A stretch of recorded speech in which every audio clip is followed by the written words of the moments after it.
When pushing against a backspin ball, once it comes to your forehand side, give yourself some space. Wait for a stable moment. Then loop it up.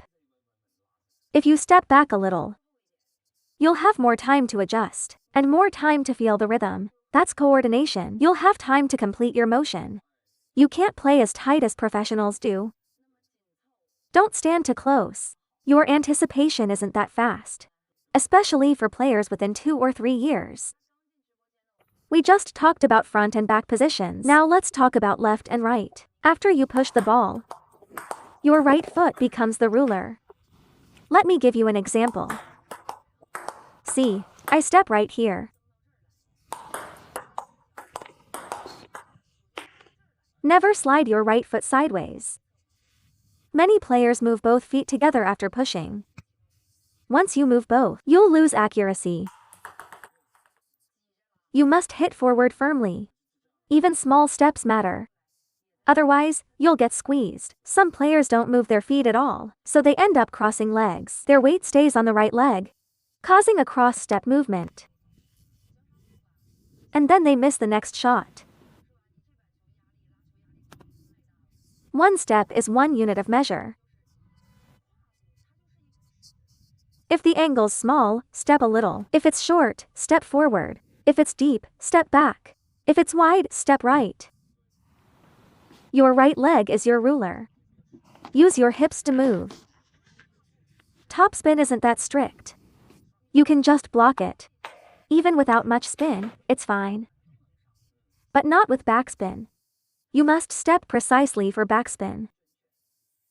After one push, if you get a middle ball, and it's a small angle, move a bit faster. Watch my right foot. Move slightly quicker. If it's wide, step bigger.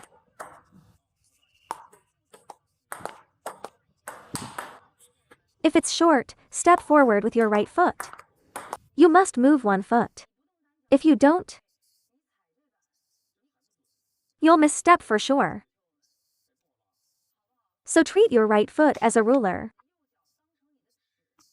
If the angle's small, step a bit. If it's in the middle, move slightly aside. Step forward a bit. If it's wide, step across. Your right leg is crucial. Our right foot must find the perfect position for every shot. Not all forehand shots use the same wide step. If it's short, step forward. If it's deep, step back. If it's close, move back. Big or small adjustments. Your footwork matters most. Good footwork makes your stroke comfortable. You must step properly. Forward and back. Left and right adjustments. Then your swing flows naturally. Without these steps, no matter how good your stroke is, in real matches, once rhythm changes, your form will collapse. This is how we adjust footwork and rhythm. Next, after pushing, transition to your forehand position. You don't stand still and loop directly.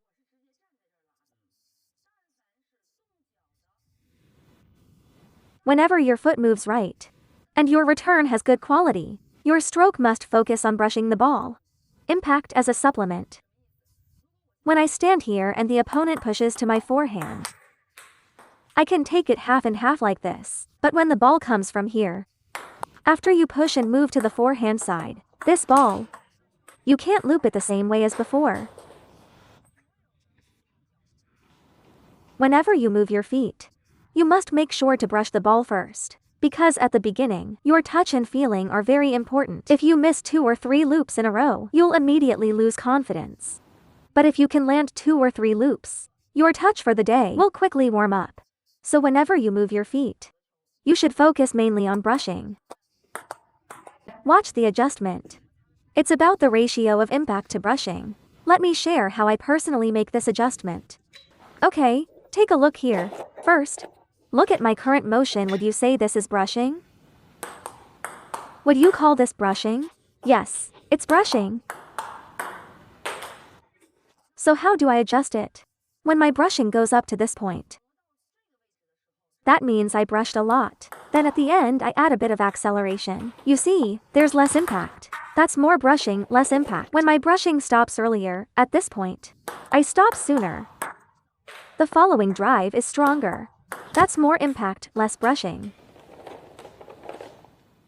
The more I go upward, the bigger the motion of my forearm and brushing becomes. The more upward the stroke, the more brushing it involves. Then I add just a little finishing motion. You see, that's the idea. Then I retract my arm. That's more brushing, less impact. If I stop here, stop early and then accelerate my arm in the recovery. That's when the ratio between impact and brushing is adjusted. Yes, that's exactly how I make my adjustment. It's not like this. It depends on how long my brushing process is. If my brushing goes more upward and forward, the process is longer, which means more brushing and less acceleration at the end. When I've finished half of the stroke, the rest is all about hitting and acceleration. The brushing motion becomes smaller, then I add more hitting into the stroke. This kind of shot. Listen to the sound it makes. See, the sound is clearly different. It's the same for pen-hold players. Because everyone adjusts the balance between hit and brush differently. You can follow my method, but if you find a better one, feel free to use it, because everyone's feeling is different. Sometimes I don't add any hitting at all. For example, if you chop to me, in this kind of situation, I'm standing here. Then I might just go full brush. I don't add any acceleration or hitting at all. It's purely brushing through the whole stroke. Because if I add even a bit of hitting, I risk hitting into the net. So I play it safer, but if the opponent really drags the ball over. You see, for this kind of shot, as soon as I start brushing, I have to pull back quickly. Let me show you in slow motion. Maybe I just brush this little bit. And then the rest is all recovery. Otherwise, it'll go long. Because the incoming ball isn't very spinny. See, if you brush too much, it flies off the table. As for my own feel between brushing and hitting, although I never became a world champion, I was still considered one of the better players in my group growing up. So these are just some of my personal experiences and tips. You can use them as a reference. When I say more brushing, I don't mean just touching the ball and brushing as hard as you can, nor does less brushing mean you brush slowly. That's not the point. For this kind of shot, you actually need less brushing. The more you brush, the less room you control the power afterward. And then the ball with less spin. Many players see this kind of ball and try to add more brushing. But it ends up with no real quality. If you brush too much and then hit, the ball will definitely fly out. That's a very common mistake. So for this kind of ball, the brushing should only be about 1/3 of your stroke. See, I stop right here. The rest is all hitting. But when the opponent plays confidently, then this won't work. In that case, when your footwork feels uncomfortable, you might even need to give up most of your hitting power. Then focus mainly on brushing. Just get the ball on the table first. Like when it's 9-9 in a game. If you try to adjust using racket angle, your stroke mechanics will easily deform.